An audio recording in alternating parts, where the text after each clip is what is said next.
Welcome to Uncaged Zootours. If you are new to the channel and love animals, hit the like and subscribe buttons and the bell icon to join me on my tours.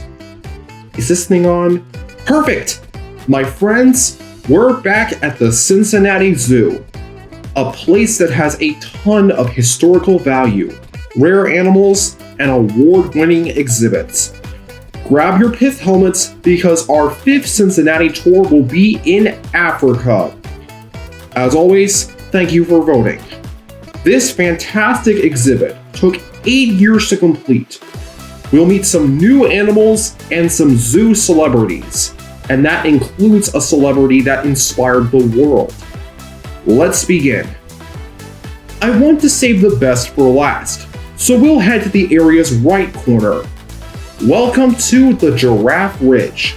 Opened in 2008, this area is home to the zoo's Maasai giraffes.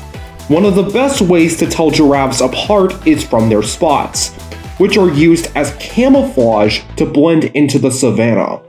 A Maasai spots are darker and more jagged. Like I said in episode 1, giraffes are an endangered species due to habitat loss and hunting. And the Maasai giraffe's population has dropped over 50% over the last 3 decades. But the zoo is no stranger to helping out. The Cincinnati Zoo was the first place in America to breed them back in 1889. On top of that, 7 calves have been born here since 2011. In the back of the ridge is the Tigwa camp. You can stay overnight like you're camping on the African savanna.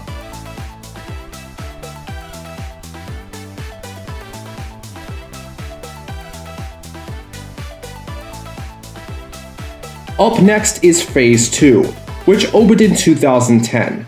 The first part of Phase 2 opened with flamingos, but is now home to great white pelicans. I thought pelicans lived near the ocean. That's true, but these pelicans live in the swamps and marshes of Africa, Asia, and even southern Europe. A pelican's beak acts like a net to catch fish. While doing the ducky paddle, the pelican spots a fish below. It uses its powerful pouch to scoop up the fish, drains the water out of its pouch, and chows down. Also in Phase 2 is the Cheetah Encounter. At various times of the year, you might see a cheetah showcase their speed. Cheetahs can run up to 70 miles per hour, and it's all thanks to their powerful legs, long tail, and non-retractable claws. Speaking of claws, they work like tire treads.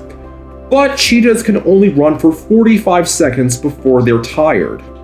But the speedy cats aren't the only stars of the show. There's a red river hog. There's Quilliam the crested porcupine. Did you know that a baby porcupine is called a porky-a-pet? When porky-a-pets are born, their quills are soft, but after a few days, the quills harden and, like their parents, will defend themselves with their quills. By the way, porcupines can't shoot their quills. And then there's the serval. Other than having the longest legs of any cat, the serval can use its huge ears to feel even the softest sounds. Once it picks out its target, the serval can leap up to 9 feet in the air to grab its prey, or in this case, a ball. Other than showcasing the animals, the keepers also teach you about said animals. If the cheetahs are tired from all that running, they can rest in this exhibit, which is part of Phase 3, which opened in 2013. There's also the Base Camp Cafe. All this talking about food is making me hungry. Across from the cheetahs are the zoo's lions. There's Amani from the St. Louis Zoo and her roommate John, who came from the Smithsonian National Zoo in Washington, D.C. Speaking of lions, the zoo provides funding for Rebuilding the Pride, an organization that helps restore the wild lion population.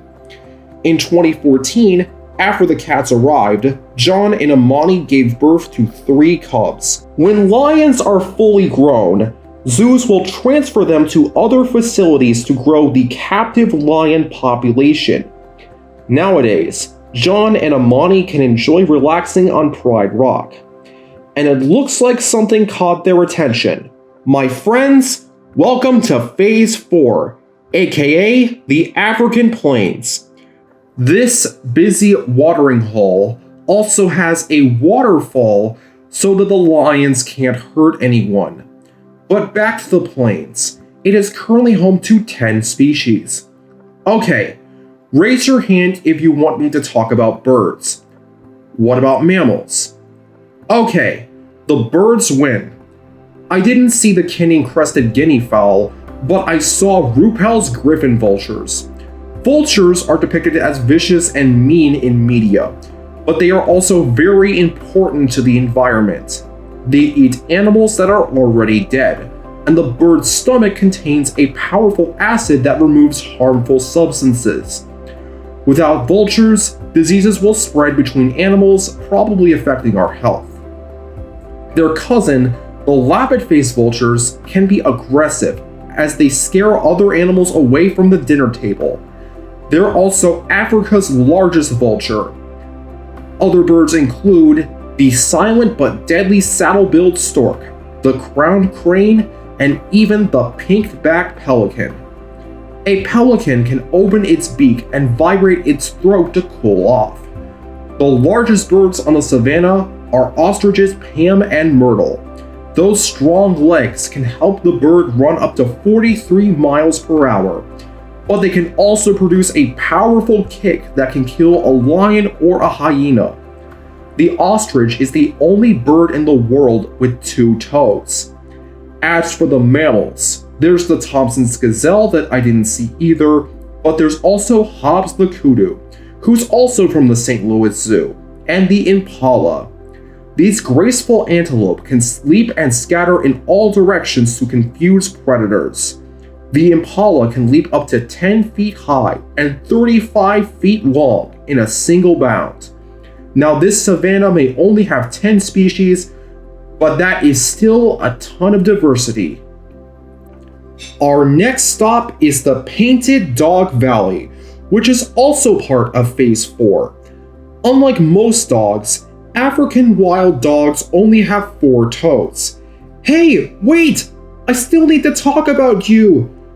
Like I said in episode 25, African wild dogs are endangered, but there are only 5,000 dogs in Africa. But like the Maasai giraffe, the zoo is again no stranger to helping out. And they're avoiding me again! Anyways, the zoo has been home to around 32 pups. That's a big collection. The Cincinnati Zoo, for example, they support the African Wildlife Conservation Fund in Zimbabwe that rescues trapped wild dogs and educates people about this endangered pup. Across from the painted dogs are meerkats. I always love their silly antics. And they heard everything I just said. After all, they're just standing guard and flinching whenever I talk about them. Our final stop is so famous because of a world celebrity. Welcome to the 5th and final phase, Hippo Cove. Opened in 2016, it may be on the smaller side, but it makes up for that with a living legend, Princess Fiona. She's known as the little hippo that could. Fiona was born 6 weeks premature on January 24th, 2017.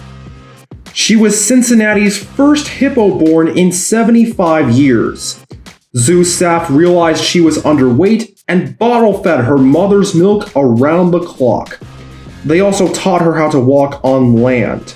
By the following June, she was a perfectly healthy hippo. She also reunited with her mom, Bibi, who came from the St. Louis Zoo.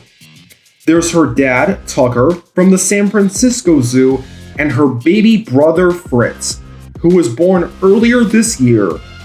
Fiona became a symbol of hope and inspired us to never give up. She also has 2 books, a show on Facebook, and other merchandise like plushies. The best time to view Fiona and her family is near closing time, so that way you won't be able to fight the crowds. I suggest doing that. That wraps things up. You said it, my friend.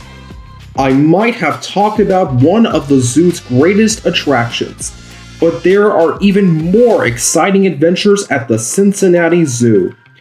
As usual, vote for the next Cincinnati exhibit you would like to see next.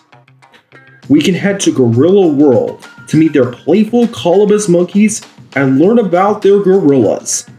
If we visit the zoo's historic reptile house, we'll meet active Galapagos tortoises and rescued bald eagles. Our third option is World of the Insect.